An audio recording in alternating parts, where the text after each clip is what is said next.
Aonde está na Bíblia que Maria ressuscitou? Aonde que está na Bíblia que eu tenho que buscá-la para que ela interceda por mim junto ao Filho ou junto ao Pai? Por que que muitos católicos recorrem aos santos e o milagre é atendido? Nós temos que nos voltar para a Bíblia, menos para o catecismo. Por quê? Porque o catecismo está cheio de erro. Eu sou cristã e não guardava o sábado, mas na palavra eu me conscientizei de que eu vou guardar o sábado. Agora deixa eu dar um recadinho para você que é evangélico. Está sentado? A gente estava falando de santo, de Virgem Maria e você estava aí aplaudindo, né? É isso mesmo, pastor. Idolatria, buscar santo, isso, aquilo. Agora vamos falar da sua história? E você, guarda domingo? Então não venha me falar de santo, nem criticar a Igreja Católica, falando de santo ou de Maria, se você guarda domingo. Porque você está nas pegadas da Igreja Católica. E antes de prosseguir o assunto, eu tenho que dizer uma coisinha para você. Placa de igreja não salva ninguém. Dentro de qualquer igreja tem pessoas sinceras. Também tem pessoas falsas. Jesus falou do trigo e do joio. Dentro de qualquer igreja, Deus tem filhos sinceros. Prova disso é João 10,16, quando Jesus diz assim: eu ainda tenho muitas ovelhas que não são do meu aprisco. A mim convém conduzi-las. Elas ouvirão a minha voz e haverá um só rebanho e um só pastor. Nós, com isso, queremos dizer de que dentro da Igreja Católica existem milhares de pessoas sinceras que amam a Deus, que estão servindo ao Senhor em tudo aquilo que eles conhecem. Mas talvez o programa de hoje vai abrir seus olhos para você compreender que existem verdades da Bíblia que você não compreendia. Existem verdades que a Igreja Romana não ensina, mas ensina ao contrário a elas. E estes ensinos são verdadeiros ataques ao santuário. Então, hoje nós vamos estudar 5 doutrinas que foram sistematizadas pela Igreja Católica Romana ao longo de séculos e milênios, doutrinas estas que são verdadeiros ataques ao santuário de Deus que está no céu. Então vamos pegar essa primeira doutrina. Qual é a primeira doutrina desenvolvida pela Igreja Romana e que é um ataque ao santuário? O sacrifício único e completo de Cristo passou a ser blasfemamente repetido através do sacrifício da missa. Mas, pastor, por que é que o senhor está falando isso? Porque o catecismo ensina isso. E esse catecismo que a igreja tem como base da sua doutrina, eu tenho uma cópia dele aqui, queria mostrar para você. Esse aqui é o catecismo da Igreja Católica, a edição típica vaticana. E é desse catecismo que eu tirei algumas citações que eu vou ler com vocês agora. A primeira delas aparece aqui na página 381. E assim diz o catecismo: o Concílio de Trento definiu: pela consagração do pão e do vinho, opera-se a mudança de toda a substância do pão na substância do corpo de Cristo nosso Senhor, e de toda a substância do vinho na substância de seu sangue. Essa mudança, a Igreja Católica denominou-a com acerto e exatidão transubstanciação. Então, o que é a doutrina católica da transubstanciação? No exato momento em que o sacerdote está com a hóstia, o pão, não é ali apenas uma hóstia feita por alguém. Aquela hóstia se transforma no próprio corpo de Jesus. E quando ele está com o vinho, não é um vinho apenas. Aquele vinho se transforma, se transubstancia no próprio sangue de Cristo. Isso quer dizer que em cada missa o Cristo morre novamente. Então, o que é a celebração da missa? É a celebração da morte de Cristo. Em cada missa ele morre novamente. Isto, à luz da Bíblia, é uma blasfêmia. Por que blasfêmia? Porque a palavra de Deus não ensina que Jesus pode morrer novamente, que morreu 2 vezes. Não só isso. Olha o que diz Hebreus 9:28. Agora eu vou ler a Bíblia. Assim também Cristo, tendo se oferecido o quê? Uma vez, para sempre, para tirar os pecados de muitos, aparecerá segunda vez, sem pecado, aos que o aguardam para a salvação. Cristo não pode morrer em cada missa. Cristo morreu uma única vez no Calvário. E esta única morte foi toda suficiente para a salvação da humanidade. Mas quando você participa de uma missa, você está participando novamente da morte de Cristo. E isso, à luz da Bíblia, é uma blasfêmia. Existe um outro autor, Rouet, escreveu esta obra, A Missa na História. E na página 115 ele declara: a missa é um sacrifício oferecido pelos vivos e pelos mortos. Mas nós vimos aqui que a pessoa que morre, ela entra por um estado de inconsciência até a ressurreição. E quando da morte da pessoa, ela já morre salva ou morre perdida. Só que a missa é celebrada até em favor dos mortos. Mas como você pode acreditar algum mérito a quem já morreu, se a história da salvação dele já foi definida? Se ele já morreu salvo, morreu perdido? Logo, isso também é um ataque à doutrina do santuário. Segundo ponto, segunda doutrina que é um ataque ao santuário. A intercessão única e exclusiva de Cristo no santuário celestial foi substituída pela mediação espúria da Virgem Maria, dos santos mortos e do clero romano. Então, essa doutrina de intercessão ou mediação é também um ataque ao santuário. Por quê? Porque tira Cristo do papel de mediador e coloca a Virgem Maria, os santos e o clero romano. A Virgem Maria como estando junto ao Pai, sendo mediadora, os santos como estando no céu, com poder de fazer milagres, e o clero romano estando na terra, com poder de perdoar pecados. Isso é um ataque ao santuário. Por quê? Porque na doutrina do santuário nós aprendemos que Cristo morreu para ser nosso advogado. Ele é o único que nos pode reconduzir ao Pai. Por quê? Porque ele é Deus homem. E sendo Deus, ele segura o braço divino. E sendo homem, ele segura o braço do pecador. Ele pode nos reconectar a Deus. E só ele. O catecismo que eu estou segurando na página 273 diz assim: finalmente, a Imaculada Virgem, preservada e imune de toda a mancha da culpa original, terminado o curso da vida terrestre, foi assunta em corpo e alma à glória celeste. E para que mais plenamente estivesse conforme é seu Filho, Senhor dos senhores e vencedor do pecado e da morte, foi exaltada pelo Senhor como Rainha do Universo. A Assunção da Virgem Maria é uma participação singular na ressurreição de seu Filho e uma antecipação da ressurreição dos outros cristãos. Aí eu pergunto para você, que é um sincero católico, aonde está na Bíblia que Maria ressuscitou? Aonde está na Bíblia que ela foi assunta aos céus? Aonde está na Bíblia que agora ela foi declarada por Deus a Rainha do Universo? Aonde que está na Bíblia que eu tenho que buscá-la para que ela interceda por mim junto ao Filho ou junto ao Pai? Isso não está na Bíblia. Isso está no catecismo. Isso está na tradição romana. Mas você entende que isso é um verdadeiro ataque à Bíblia? Um ataque à doutrina do santuário? Por quê? Porque a Bíblia declara que as pessoas que morreram, elas estão mortas, com exceção daquelas que ela menciona que ressuscitou e já estão no céu, como é o caso de Moisés, Elias e Enoque. Mas mesmo estes que a Bíblia dá nomes, dizendo que já estão no céu, em momento algum nos é orientado a buscar esses homens, quer seja para intercessão, quer seja para perdão, quer seja para salvação. Não, a Bíblia só nos orienta a buscar a Cristo. Mas como que o diabo ataca o santuário? Quando se ensina que Virgem Maria, Pedro, Paulo, Tiago, eles estão no céu e intercedem por quem está na terra. Ou quando se ensina que quando alguém peca, tem que ir até o sacerdote para buscar o perdão. Essa doutrina nós chamamos de confissão auricular.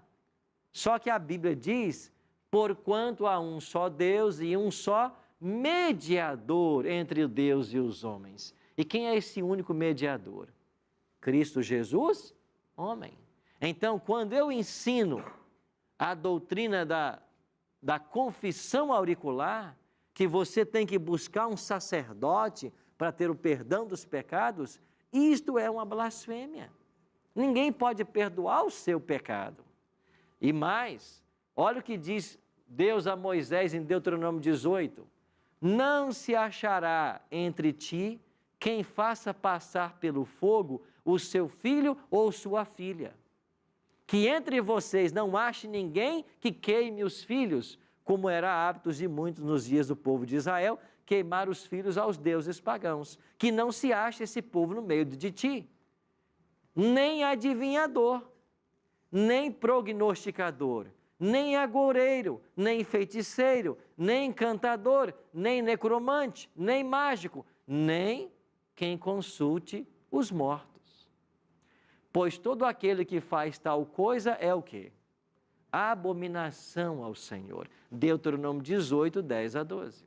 Então, o fato de consultar a quem já morreu é uma abominação a Deus. Por quê? Porque quem está morto não pode falar com quem está vivo.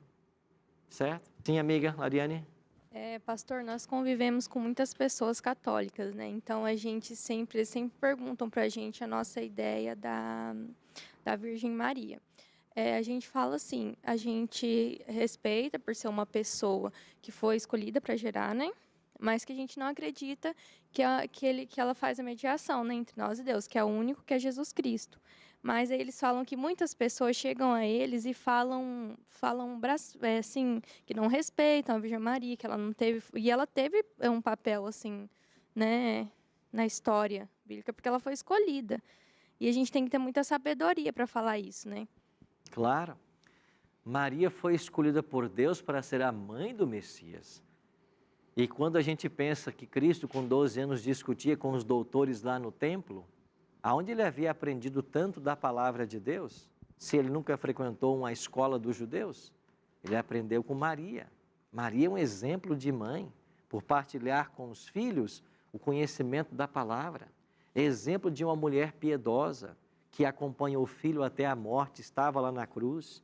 E quando Jesus morre, ele amava tanto Maria que ele se preocupou e antes de partir, deixaram a casa para ela. E ele virou para João e disse: João, eis aí tua mãe. Maria, eis aí teu filho. O que significa isso? Eu estou morrendo hoje, mas agora vocês cuidem um dos outros até que eu volte. E a tradição, não a Bíblia, mas a tradição cristã ensina que João levou Maria para a sua casa e cuidou dela até a morte dela. Então, Maria é para nós um exemplo de alguém que se colocou nas mãos de Deus, de alguém que temia Deus, de uma mãe que educou o seu filho nos caminhos do Senhor. É para nós um exemplo. E eu creio piamente na salvação de Maria. Mas aonde ela está hoje? Ela está sepultada, como está Pedro, como está Paulo, Tiago e João, aguardando o quê? A volta do filho dela. Quando então ela receberá o corpo de glória, como todos os salvos receberão. Pastor, uma dúvida em relação ao milagre, né? Ao milagre? Se os santos eles não obram milagre, e por que muitos católicos, no caso, recorrem aos santos e o milagre é atendido, vamos dizer assim? Eu acredito que aconteçam muitos milagres mesmo, eu acredito. A gente sabe pela Bíblia que o santo não pode realizar porque quem morreu está morto, está inconsciente, não pode fazer isso. Só quem tem o poder de operar milagres é Deus. Eu acredito no seguinte: Deus olha a sinceridade das pessoas. E existem pessoas que pedem com tanta fé, acreditando naquilo que ela foi ensinada. E na sinceridade do seu coração, Deus ouve a prece, a oração. Porque Deus é tão bom que Ele nem mesmo está preocupado se a fama pelo milagre ou se o louvor pelo milagre não for para Ele. E muitas pessoas recebem de fato o milagre e atribuem a um santo. Deus não está preocupado se a honra não vai vir para Ele. Mas a pessoa foi sincera no que ela conhecia, ela exerceu a fé que ela tinha e Deus atendeu a oração dela. Então Deus é bom, Deus é amor, Deus é misericórdia. Eu acredito que de fato aconteçam milagres. Mas a Bíblia é clara em dizer que não foi nenhum santo que operou. Então foi Deus, em sua bondade, que atendeu. Eu acredito nisso. Você que é um sincero católico, que talvez tenha experimentado milagres na sua vida a quem você atribuiu a santos. Qual deve ser a sua postura a partir de agora? Entender que o milagre só é Deus quem opera. E a partir de agora mudar a sua postura, não buscando Maria nem esses santos, mas buscando Cristo, quem a Bíblia estabelece como nosso mediador entre Deus e os homens. Eu sei que não é fácil para quem viveu 30, 40, 60 anos crendo nisso. Eu sei que não é fácil, como não foi fácil para minha mãe, que já estava há 6 décadas na igreja. Mas quando esse evangelho libertador chegou para ela, minha mãe entendeu o que estava acontecendo. E minha mãe, depois dos 60 anos, tomou sua decisão de seguir exclusivamente a Cristo. Hoje minha mãe tem 84 anos de idade, mas é uma mulher temente a Deus, que aprendeu depois dos 60 as verdades da Bíblia e deixou de invocar esses santos que na realidade não estão no céu. Eu espero que o Espírito Santo esteja trabalhando no seu coração agora, para que você sinta o desejo de fazer a mesma coisa. Você que é um sincero católico, um homem ou uma mulher temente a Deus, nós temos que nos voltar para a Bíblia, menos para o catecismo. Por quê? Porque o catecismo está cheio de erro. Eu falo isso para você com todo carinho. O catecismo está cheio de erro, está cheio de tradições, está cheio de coisas que não tem na Bíblia, está enganando milhares, enganando milhares. E eu vou dar para você agora mais alguns exemplos de enganos que estão no catecismo. Olha aqui um terceiro exemplo para nós. A guarda do sábado, do 4º mandamento da lei, guardada dentro da arca no Santíssimo, foi substituída pela observância pagã do domingo. E quem é que fez isso? A Igreja Católica Romana. E ela não se excusa, ela assume que ela fez. Olha o que diz o Catecismo, na página 568. Jesus ressuscitou dentre os mortos no primeiro dia da semana. Está certo isso? Certo ou não? Certíssimo. Mas olha como se mistura o erro com a verdade. Faça uma declaração verdadeira, Jesus ressuscitou no primeiro dia da semana. Isso é verdade, isso é bíblico. Agora, enquanto o primeiro dia, o dia da ressurreição de Cristo, lembra a primeira criação, enquanto o 8º dia que se segue ao sábado significa nova criação, inaugurada com a ressurreição de Cristo. Espera aí, 8º dia? A semana não tem 8º dia. A semana só tem 7. Quando você passa pelo 7º, você volta pelo 1º. Se você tivesse um 8º, teria que ter um 9º, um 10º. E não existe isso. Você percebe como o catecismo começa a confundir a mente das pessoas? Agora o catecismo vai dizer que o 8º dia é domingo e ela continua, o catecismo continua. Para os cristãos, ele, o 8º dia, que é domingo, se tornou o primeiro de todos os dias, a primeira de todas as festas, o dia do Senhor. Marcos 2, 27, o próprio Cristo diz assim, eu sou o Senhor do sábado. Então o dia do Senhor é o sábado. Aí vem o catecismo e diz, não, o dia do Senhor é o domingo. E a partir daí, a igreja começa a orientar os seus membros a santificarem o domingo. Para reforçar essa ideia, ao longo dos séculos, os papas sempre se posicionaram. E aqui está a carta apostólica Dies Domini, que foi escrita pelo sumo pontífice João Paulo II. E eu tenho aqui uma cópia dessa carta. Aqui está a carta Dies Domini, escrita por João Paulo II. O que João Paulo II escreveu nessa carta apostólica, que é um documento da maior autoridade da Igreja Mundial? Ele diz assim, passagem do sábado para o domingo. Por esta dependência essencial que o 3º mandamento tem da memória das obras salvíficas de Deus. Peraí, 3º mandamento? O sábado não é o 3º? O sábado é o 4º. Mas no catecismo é o 3º. Por quê? Porque o catecismo tirou de lá o mandamento que proíbe adorar a imagem de escultura. Então, se você abrir o catecismo, o mandamento que proíbe adorar imagem de escultura, ele não existe lá. Aí o quarto mandamento veio agora para ser o terceiro. Então é isso que João Paulo está dizendo. O terceiro mandamento, que fala das memórias das obras salvíficas de Deus, os cristãos, apercebendo-se da originalidade do tempo novo e definitivo, inaugurado por Cristo, assumiram como festivo o primeiro dia depois do sábado, porque nele se deu a ressurreição do Senhor. Então, por que agora o domingo é um dia festivo? Porque nele o Senhor ressuscitou. Então, agora o dia santo é o domingo. Existe uma tese doutoral escrita pelo pastor e doutor Samuel Bacchiocchi, e a tese se chama Do Sábado para o Domingo. Esse Samuel Bacchiocchi faleceu há alguns anos, mas ele era um doutor adventista. E ele fez o doutorado dele na Pontifícia Universidade Gregoriana, em Roma. E qual foi o tema da tese dele?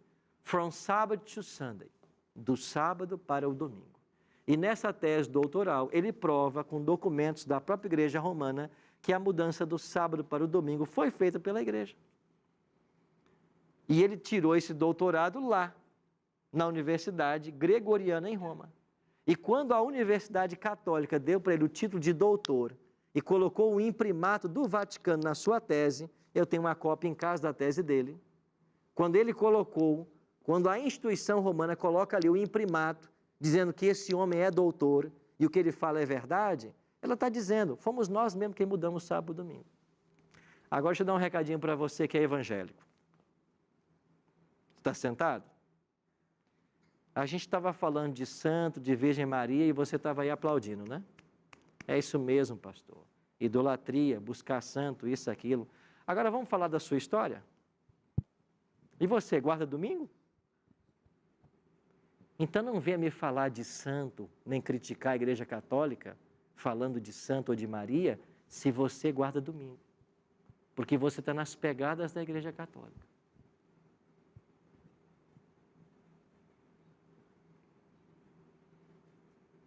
Quer falar mal do catolicismo?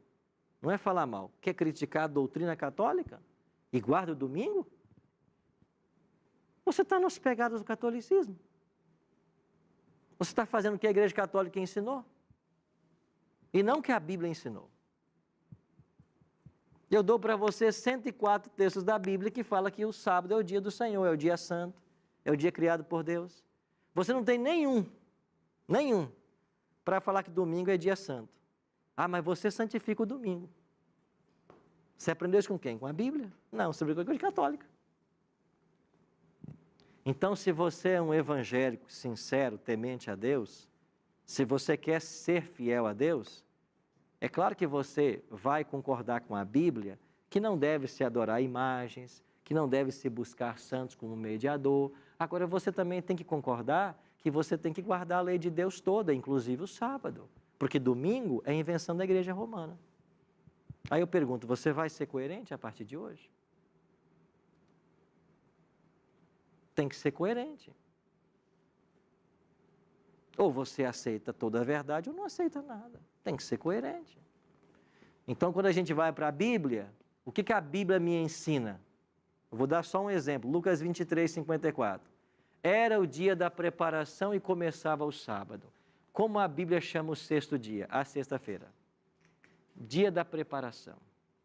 E por que chama dia da preparação? Porque você se prepara para receber o sábado. Como você se prepara? Você lava as roupas que vai usar no sábado, você cozinha o que você puder cozinhar.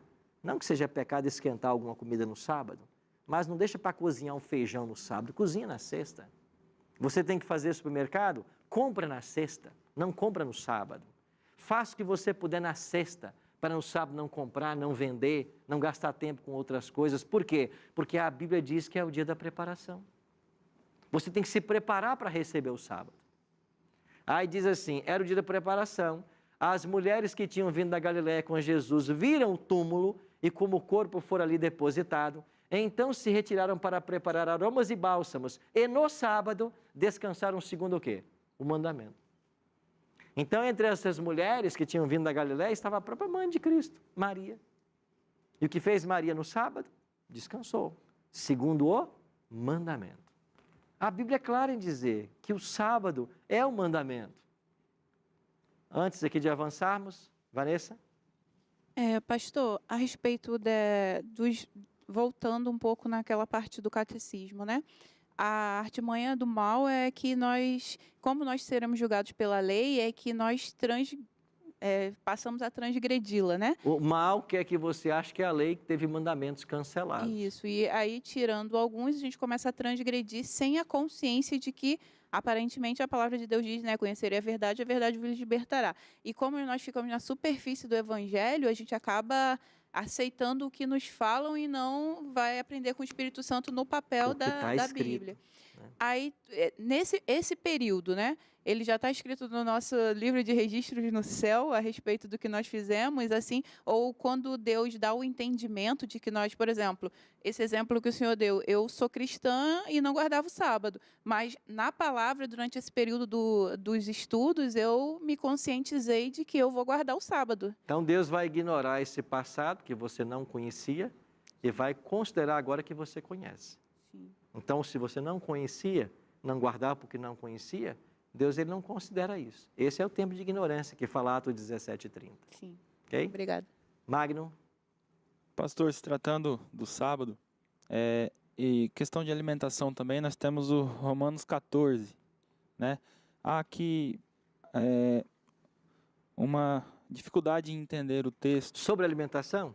E também sobre o sábado, porque aqui Ok. no versículo 5, ele diz, um faz diferença entre dia e dia, outro julga iguais todos os dias. Uhum. Né? Então aqui alguns se agregam a esse texto. Se apegam a esse texto? Isso, se apegam a esse texto para dizer que o sábado, qualquer dia é importante. qualquer dia é dia. Ok. Quem escreveu isso? Creio que seja Paulo. Paulo. Paulo está falando contra a lei? Creio que não. Eu também acho que não. Então, quando eu tenho um texto difícil, eu tenho que tentar entender o texto difícil à luz de textos claros. Paulo está dizendo que todo dia é igual, então não importa sábado. Então, Paulo está invalidando a lei. Mas não é isso que Paulo falou em Romanos, por exemplo, quando ele diz que a lei é justa, santa e boa, quando ele diz que nós seremos julgados pela lei. E outra coisa, se você for para o livro de Atos, capítulo 16, 23, capítulo 17, 2 e 18, 4, nesses três textos, você vai ver que Paulo guardava o sábado. Aí eu pergunto, será que Paulo está falando que o sábado não importa mais? Por que então que ele guardava o sábado? Segundo Atos 16, 23, 17, 2, 18, 4. Então ele não está dizendo isso, porque ele mesmo guardava o sábado. O que Paulo está condenando nesse texto? O juízo. Você julgar. E Paulo não está questionando aí a questão do sábado semanal, até porque ele está se dirigindo aos judeus. E judeu guardava sábado. Judeu não tinha problema com sábado. Então, o problema, a questão que Paulo está discutindo aí, é que as pessoas estavam se apegando a certas coisas, alimento sacrificado a ídolo, que era vendido no mercado, dias de festas, luas novas, sábados, certas festas judaicas que já haviam caducado, que estavam sendo praticadas. É contra isso que Paulo vai falar. Eu já li algo que diz que o contexto aqui de Romanos quer dizer justamente a carne sacrificada a ídolos, que eles não queriam comer, então alguns não comiam por medo de estar E Paulo está adorando. dizendo, não importa, o pecado é quem sacrificou o ídolo. A carne é limpa, você pode comer sem problema. E o dia que ele está falando, alguns dizem que seja o dia de dias de jejum, que alguns faziam. As festas judaicas, que envolviam jejum também. Mas você pode até entender também aí o sábado também. Mas Paulo não está criticando ninguém por causa do sábado. Até porque ele mesmo guardava o sábado. Até porque ele mesmo ensinou que a lei é o parâmetro, né, para o juízo. Então a gente tem que entender o texto difícil à luz dos textos claros, ok? Eu queria avançar aqui para terminar com as últimas duas doutrinas. Primeiro, a noção bíblica da mortalidade da alma foi suplantada pela teoria pagã de que a alma é imortal. O que diz o catecismo? A igreja ensina que cada alma espiritual é diretamente criada por Deus. Não é produzida pelos pais. Ela é o quê? Imortal. A alma é imortal? É isso que a gente aprendeu aqui em Ezequiel 18, 4, 18, 20? Lá diz que a alma é mortal. A alma que pecar, essa morrerá. Aí vem o catecismo dizendo que a alma é imortal. ela não perece quando da separação do corpo na morte e se unirá novamente ao corpo na ressurreição final. Isso é teologia? Não, isso é filosofia. Isso aqui é o quê? Platonismo. A alma separando-se do corpo. Isso é platonismo. Não existe essa separação, essa dicotomia. Isso é filosofia.